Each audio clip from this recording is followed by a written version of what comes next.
I know how you love the journals of Ayn Rand, and we're both rereading them at the moment, but I came across this passage in her notes about Ellsworth Toohey, and she says this: the first cornerstone of his, that is Toohey's, convictions is equality, his greatest passion. This includes the idea that as two-legged human creatures, all possess certain intrinsic value by the mere fact of having been born in the shape of men, not apes.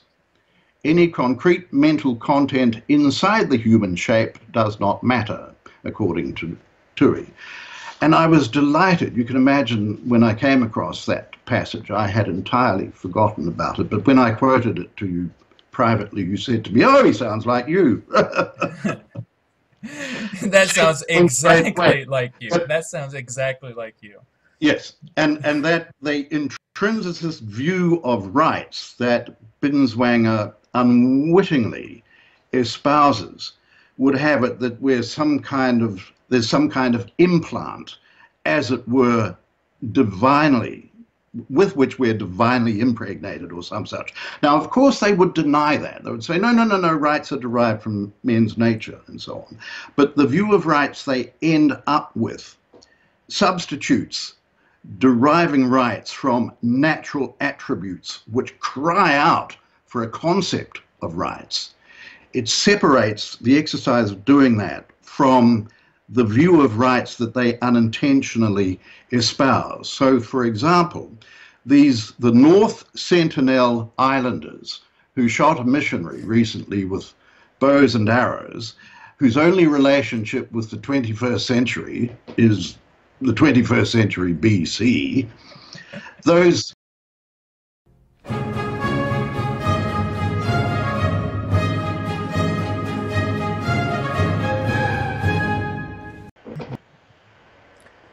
Hello, ladies and gentlemen. Welcome to the Bruno e Linzio Transmission. We are in double digits at episodio number 10. Welcome, Linzio. Grazie. And ciao, Bruno a Milano.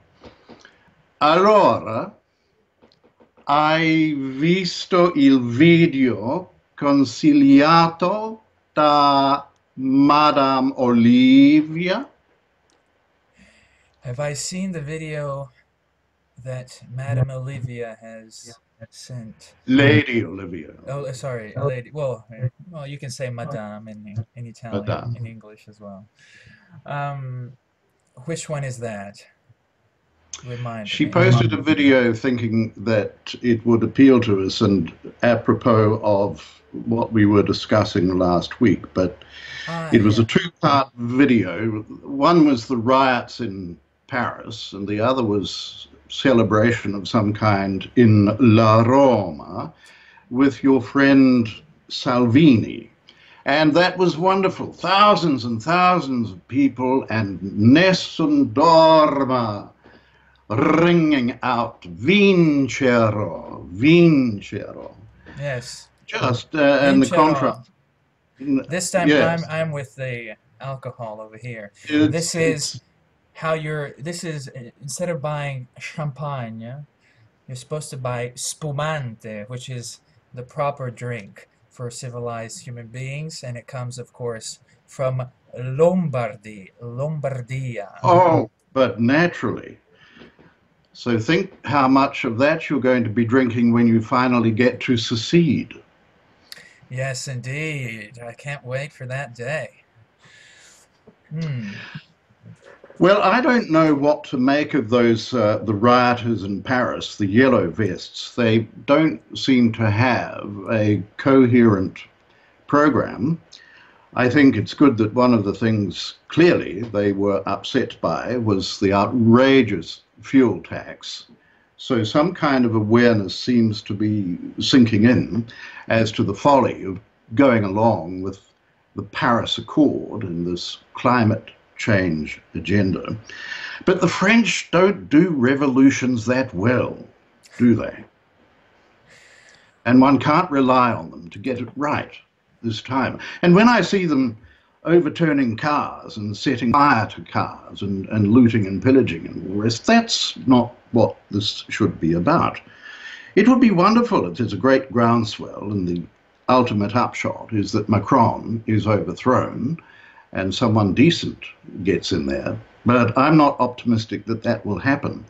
The Italians, on the other hand, do seem to be getting it right. I do note that your friend Matteo has just been with his friend Netanyahu.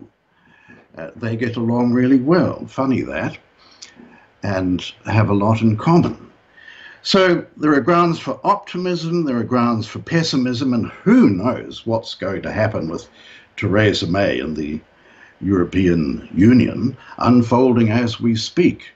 As we speak, she has a year's reprieve. The horrible creature will be Prime Minister for another year. But frankly, I can't see her surviving longer than that, and may well be forced to resign by circumstances, even though there won't be another vote for a year. I think the situation might be untenable, that she simply has to step down. Let us hope. Yes, well, the situation in Britain is not. I mean, I don't understand the British. What are they thinking?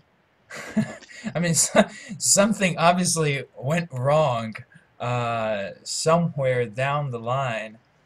That woman is just terrible. She is so weak. I mean, and this just goes to show that, you know, exceptional women, they are the exception, and most women should not be in politics. It's too harsh of a game, and Teresa, or Teresa for some reason, cannot properly play the game. I mean, this is Great Britain we are speaking of. They are not even inside the Eurozone. They are only inside the European Union and the Customs Union. So we are speaking about one of the richest and most powerful, relatively, countries in the world, and they cannot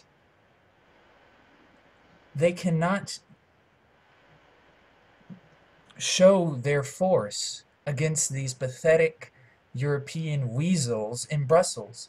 Britain should just say, we'll leave, period, and we do not need the European Union for absolutely anything. But for some reason, the British have decided that they are committing national suicide. On the other hand, the French, you know, they may be, maybe their last revolution didn't go so well, and I would say that they're never going to appeal to the Anglosphere sense of life because, of course, they're not English, they're not Anglo. And so their revolution is going to look very differently. They have always been more fraternité, or sorry, they're not supposed to pronounce the R, than the British peoples, including Australia, New Zealand, Canada, and so forth. So they have always been more on the socialist side. And of course, if they will be independent, that will be advantageous for them, whether or not they will have a government that will please the classical liberal spirit or not. Well, remember, 52% of the British people voted for Brexit. 48% opposed it. Now, that's a reasonably comfortable margin. So I think it's premature to write the British people off, but British politicians, certainly. And Theresa May was never one who supported Brexit. She was always a Remainer. So that was really anomalous that she happened to be the one on whom the burden of negotiating the departure fell. So her heart was never in it, and what she finally produced was Remain, Brexit in name only. It was a Brexit where effectively you remained because the European Union was still going to be calling the shots. And so everyone is up in arms about that. And the outcome of the whole situation is to be determined. It was really reassuring last weekend, while that hoo-ha, hullabaloo, splendid hullabaloo was going on in Rome, there was another great rally in London organised by the Brexiteers, and Tommy Robinson in particular. And again, thousands turned up. But one of the people who betrayed that rally, scoffed at it in advance, was that snake, Nigel Farage, who said in advance of the event, he attacked Tommy Robinson, slandered Tommy Robinson, and he said this would be a march of a few drunken skinheads. To drunken skinheads, then. You've No, got too it's much hair to carry that off. Oh, I know. I can't. I'm coming. Come on. How can you chop that No, off? no, I mean, you you couldn't. can't. No, it would be That terrible. would be an aesthetic sin. Yes. But imagine, so what's happened with Nigel? I think what's happened with Nigel is that he's jealous of Tommy. Tommy is being allowed into UKIP. I don't think he's allowed full membership yet, but the current leader of UKIP has taken him on as an advisor. I think Nigel, if he were offered the position of leader of UKIP back, would take it, but clearly there's no prospect of that, and he's muttering about forming another party altogether. But I think what needs to happen now is that patriots, British patriots, do really need to get in behind UKIP, because Gerard Batten, as best I can tell, is a lot stauncher than Nigel ever was on the subject of immigration and Islam. And if there's to be any hope of preventing the Great Britain of which you spoke declining into Britonistan, to which it is perilously close as we speak, then I think UKIP has to be the vehicle. Short of outright revolution, of course, and in these turbulent times, who knows? It's good that Theresa May says she'll step down before the next election. Merkel is going sometime, but we need to get rid of them now. Patience, Linzio, patience. Not my strong point. No, well, I'm no longer impatient. I just think we need some time. The British are obviously a little confused, as are the Americans, quite frankly.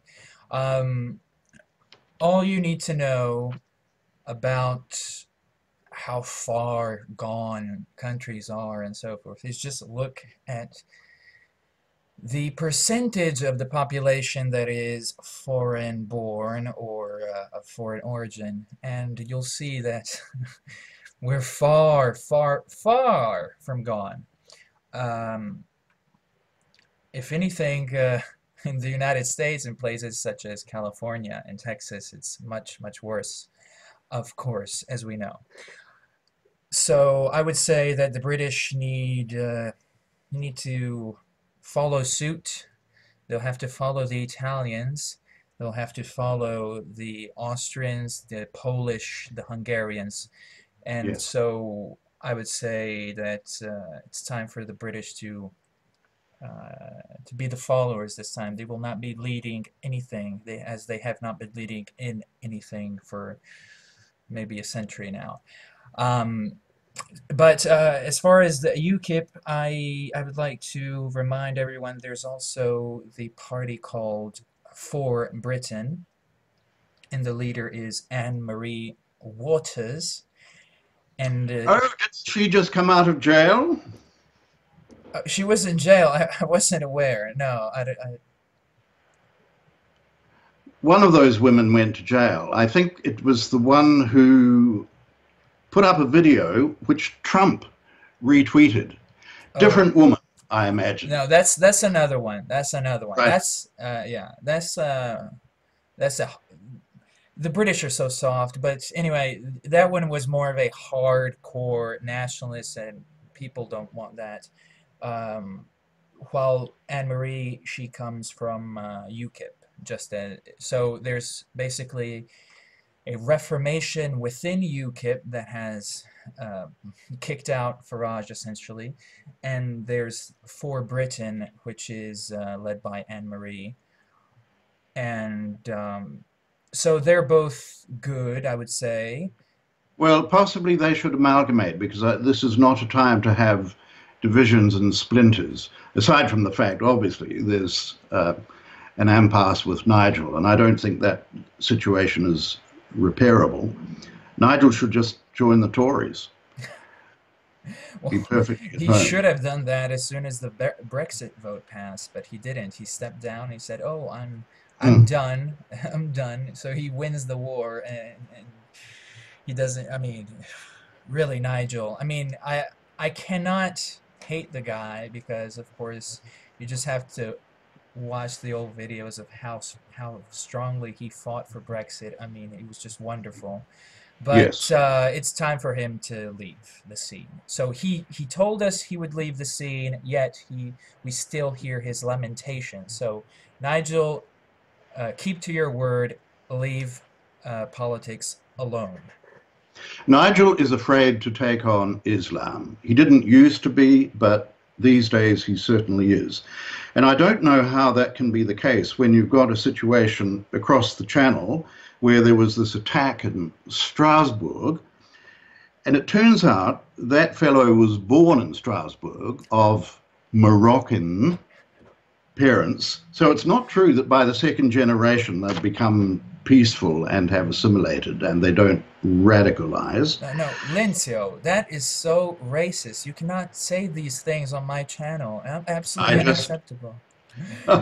He was born in Brussels, so he is of Brussels, just like any quote unquote American that is born within US soil. He is automatically, or he or she is automatically a US citizen, just that's right. like that Yeah. couple that just jumped over the border. I'm sure you've heard. There was this couple, lovely Yes. couple, and she went directly to the hospital, and now she has an American baby. This is why Yes. Americans need to wake up. Excuse my interruption, but that just had to be said.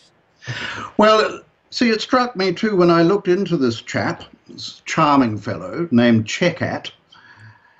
They have a list of 20,000 on their terror watch. 20,000 they suspect of having been radicalized, that is to say, 20,000 true Muslims adhering faithfully to what their religion actually requires of them. And they surveilled this fellow and they'd attempted to arrest him that morning in association with a charge of attempted murder. But they missed him. And so he went out and created mayhem and shot 2 people. So the mosquitoes are still biting, to use Yawon Bork's language. And remember Yawon saying, everyday Muslims are not a problem. Here is what one of Mr. Chekat's neighbors said of Mr. Chekat. He seemed normal, just a normal, quiet guy. Everyday Muslims are not a problem, Bruno. Have you Of course taken that not. in? Yes, of course. Islam is a mere mosquito bite. Yes. Well, I shouldn't be laughing because people are dying and it's a tragedy and so forth, but I remind everyone my philosophy is to laugh, laugh, laugh, laugh, or else you will go into depression because we live in very dark and evil times. So you must laugh off the evil. That is the cure. But But it soon will be deemed racist to use the word dark as you just did. I'm amazed. I was thinking the other day black of times, black terms we won't times. be able to use. As a matter of fact, let me deviate for half a minute here. We have various rugby teams. We spoke of rugby football last time briefly. We have this tournament and the whole country goes crazy every year. And the linchpin teams are the Blues, the Hurricanes, the Highlanders, the Crusaders, and the Chiefs. And I thought, all of those names will have to be changed because Blues is insensitive to those who suffer from depression. Hurricanes is insensitive to global warming. Highlanders is clearly the worst kind of nationalist racism imaginable. The Crusaders, oh my God, what can one say about that? Clear-cut case of Islamophobia. And of course the Chiefs, that would be nativism. So all of our rugby teams. And I assure you, as soon as the social justice warriors, if they were hearing this broadcast, they wouldn't see the funny side of that at all. And they'd instantly start agitating for the names to be changed. And just mark my words, it will happen before very long. Especially, I suspect the first one will be the Crusaders, because there's a lot of Islam appeasement in New Zealand. It's just a topic one doesn't raise in polite circles. So, Crusaders. So where were we? Well, the point is that people need to regain a sense of national identity. A sense of national identity. You have to be able to say, as Salvini says, Italian to the Italians. So Italy belongs to Italians. That's not racist. That's just, first of all, it's just a matter of fact and of common sense. And of course, there is no right to immigration. So if there is a watch list on immigrants, 20,000, I mean, why would you have people you've supposedly invited to your country and they're on a terrorist watch list and you're not expelling them immediately? That makes no sense. So New Zealand to the New Zealanders, Australia to the Australians, America to the Americans, and so on and so forth. And those that don't belong, they should be sent home. You're overlooking, of course, the intrinsic right to travel that every human being possesses by dint of being human. I liked what the mayor of Tijuana said about the Soros-Binswanker Express currently attempting to make its way across the southern border. He called the caravanners bums, and he said, human rights are for righteous humans. That might not quite be our position, but I think it's much more epistemologically sound than Harry Binswanker's every human. Freedom of travel is a right. It is a right possessed by every human being, not just by Americans. And I thought in this connection, I know how you love the journals, and I know how you love the journals of Ayn Rand, and we're both rereading them at the moment. But I came across this passage in her notes about Ellsworth Toohey, and she says this: the first cornerstone of his, that is Toohey's, convictions is equality, his greatest passion. This includes the idea that as two-legged human creatures, all possess certain intrinsic value by the mere fact of having been born in the shape of men, not apes. Any concrete mental content inside the human shape does not matter, according to Toohey. And I was delighted. You can imagine when I came across that passage, I had entirely forgotten about it. But when I quoted it to you privately, you said to me, "Oh, he sounds like you." That sounds exactly like you. That sounds exactly like you. Yes, and that the intrinsicist view of rights that Binswanger unwittingly espouses would have it that there's some kind of implant, as it were, divinely, with which we're divinely impregnated or some such. Now, of course, they would deny that. They would say, no, no, no, no, rights are derived from men's nature and so on. But the view of rights they end up with substitutes deriving rights from natural attributes which cry out for a concept of rights. It separates the exercise of doing that from the view of rights that they unintentionally espouse. So, for example, the North Sentinel Islanders who shot a missionary recently with bows and arrows, whose only relationship with the 21st century is the 21st century BC, those North Sentinelese tribesmen have the same right because they're two-legged and walk upright and they're born in the shape of humans. According to Binswanger, they have the same freedom of travel if they were of a mind, that's the wrong word to use, of course, to transport themselves off their island and find their way to Los Angeles airport. They have an inherent right just to walk on in. That's the absurdity of the intrinsicist view of rights, on which clearly Harry Binswanger has doubled down of late.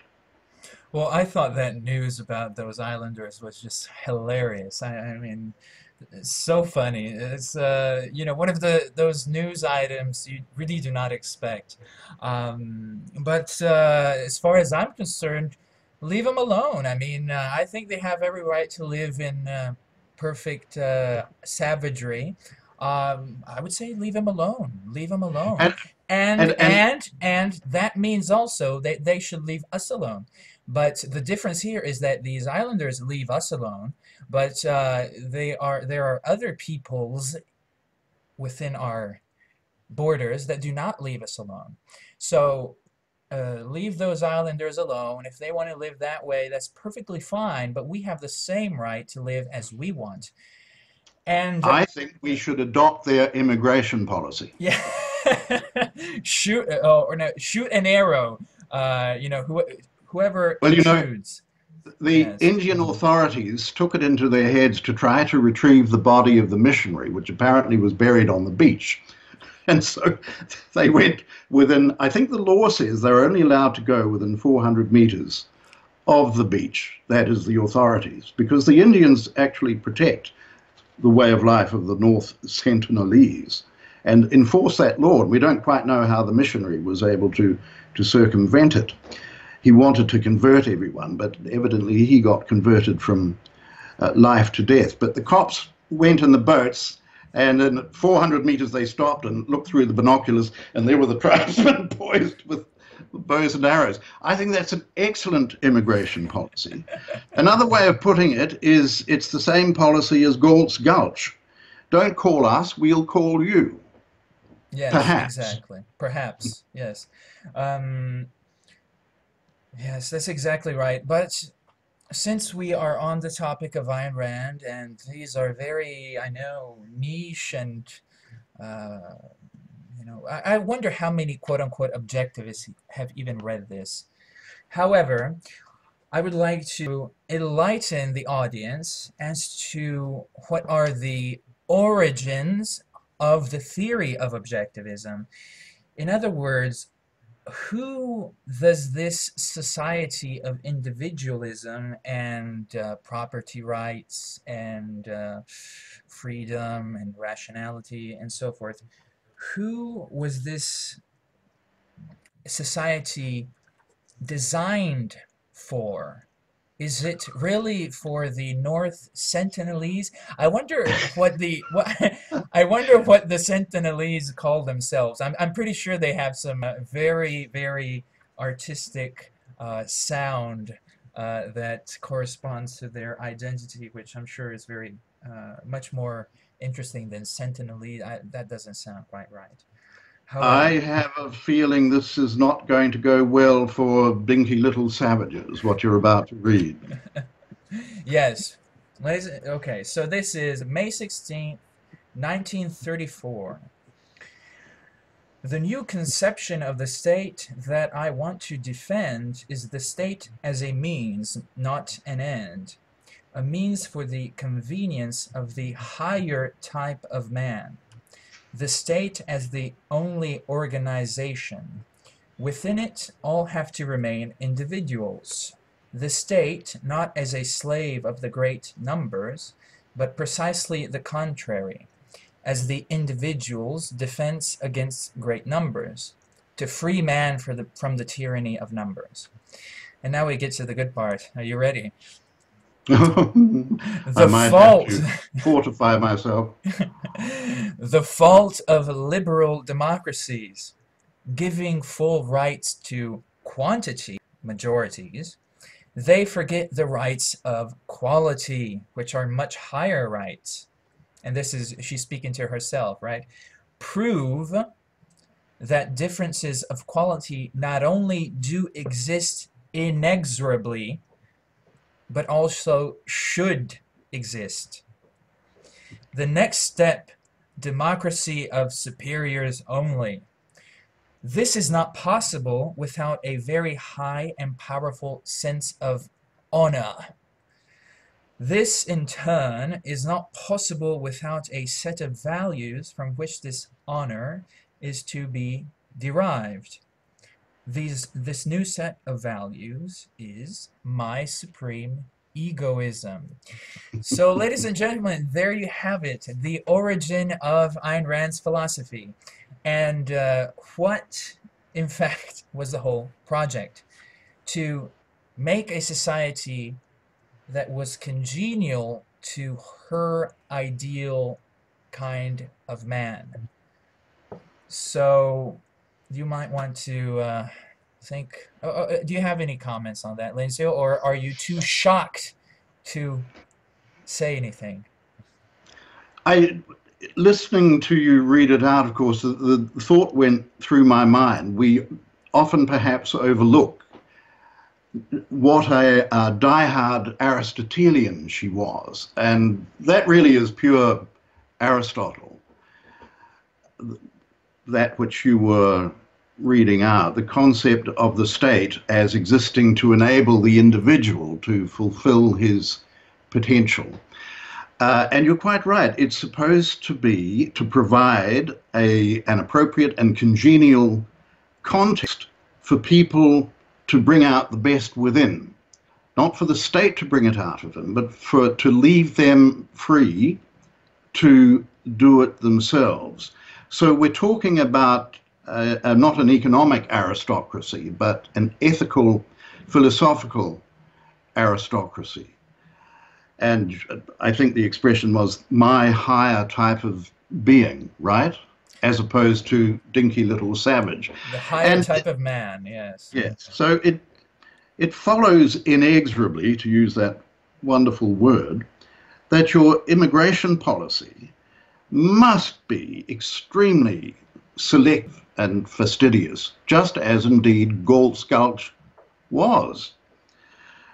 So the open borders policy being espoused by the Anti-Rand Institute is in tatters, I would say. And the fact that they're so enthusiastically on that Koch brothers bandwagon, well, here we go again speculating, is it just the Koch brothers' money that has determined the policy? But I think it's a salient reminder, and that was a very well chosen quotation, a salutary reminder that we do face a challenge at this point in our history, those of us who are familiar with these issues, which is to make objectivism, or at least make orgoism, great again. Perfect time for the bell to ring. Wow, Linzio, how did you do that? You were looking at the timer beforehand. Come on, tell us the truth. Yes. Well, the truth is, I forgot to set it off, and I thought halfway through when you were expounding, I thought I'd better start it now. So we've probably gone over time, have we? Please turn that thing off. It's very unresponsive. No, we actually, we are early because it says here 33 minutes, but of course we started recording about 3 or 4 minutes before. So we're about right. Well, all I can say is I'm delighted that we have some new subscribers, and I would encourage everyone to ask questions. Yes, that's a good idea. I did note that, was it Irredeemable? Yes. Asked if we might have a Q&A session. So I think definitely, why don't we do that next week? So yes, everyone, send us your questions on YouTube or Whale Oil, if that's where you happen to see these videos, and we'll address your issues. Yes. Is that the correct way to say it? I think so, yes. We shall address your issues. Your issues with care. And from the great city of Milan, this is all for tonight. Thank you, Linzio, for your participation from New Zealand. Not a problem, and we must not forget the countdown this time. So, 3, 2, 1, Moga! Moga! Make objectivism great again. Repudiate Objectivism. Yes. Thank you, ladies and gentlemen. See you next week.